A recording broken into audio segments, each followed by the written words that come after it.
is a Kirtanam from Ramanatakam of Arunachala Kavi. The introductory Sanchari briefly describes the conversation between Kaikeyi and Manthara. This is based on a shloka from the Valmiki Ramayana, Uttishtha Mudhe Kim Seshe, meaning, get up, O foolish woman, why are you still lying down? The episode commences with Manthara's intention to poison Kaikeyi's mind over Rama's planned coronation the next day, to which Kaikeyi gives a fitting reply, Ramanakku mannan mudi dharitale nanmai undoru kale, meaning, if Rama is crowned king, the kingdom will only see prosperity. Kaikeyi chides Manthara through this piece, saying, you are the one who is foolish, my dear maid, to not see that this event is a most auspicious one. It is like the fruit has fallen by itself into the milk. This is the boy who quelled the great warrior Parashurama's pride. This is the boy who protects all of us. There is none worthier than him to wear this crown. He is the eldest of the 4 Ayodhya princes. He is my darling, so do not be harsh and angry, for only good things are to come from this joyous event. In Raga Ananda Bhairavi and Aditala, Ramanakku mannan mudi dharitale.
தரிக்கிட்ட தக்க தத்தோம் தக்கத்தோம் த தோம் த தரிக்கிட்ட தக்க தித்தோம் திக்குத்தோம் த தோம் த தரிக்கிட்ட தக்க தத்த தத்தீம் தத்தீம் தக்க தத்தீம் தத்தீம் தித்த தத்தீம் தத்தீம் திகுடுத்த தத்தீம் தத்தீம் தத்த தத்தீம் தக்க தத்தீம் தித்த தத்தீம் திகுடுத்த தத்தீம் தத்த தித்த தோம் தனம் தத்தீ கிணத்தோம் தத்தோம் கிணத்தோம் தத்த தித்த தோம் தனம் தத்தோம் கிணத்தோம் தத்தோம் கிணத்தோம் தத்த தித்த தோம் தனம் தத்தீ கிணத்தோம் தத்தீ கிணத்தோம் தத்தீ கிணத்தோம் ராமனுக்கு மன்னன் முடி தரித்தாள நன்மையோரு காள ராமனுக்கு மன்னன்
முடி தரித்தாள நன்மையோரு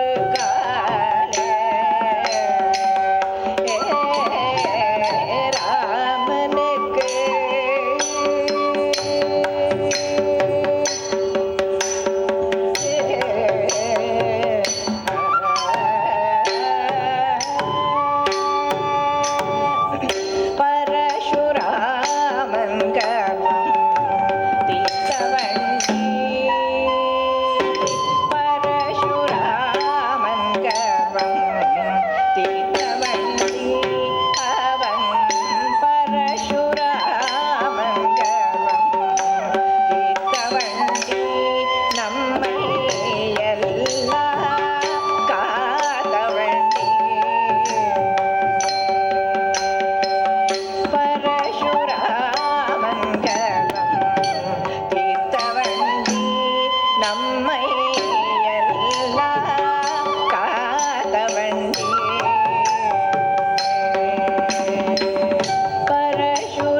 பட்டம் கட்ட ஏத்தவள்